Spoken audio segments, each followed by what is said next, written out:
with Steam Bright Supply, and today we're going to talk about the fix for when you purchase an Imperial opposing 4-hole bolt pattern vac motor. And those are not available for purchase currently.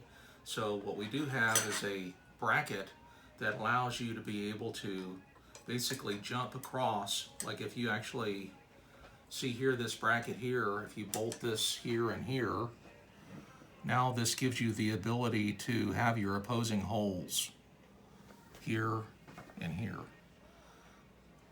You also have an option if you wanted to mount it this way. Oops. Same option. Oh, there we go.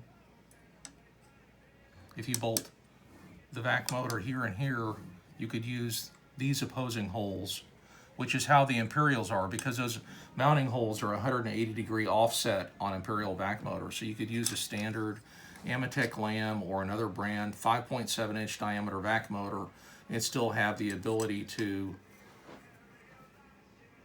replace it in replacement of the Imperial styles that normally has 4 mounting bolts. Anyway, check out our website and see if that'll help you out. Thank you.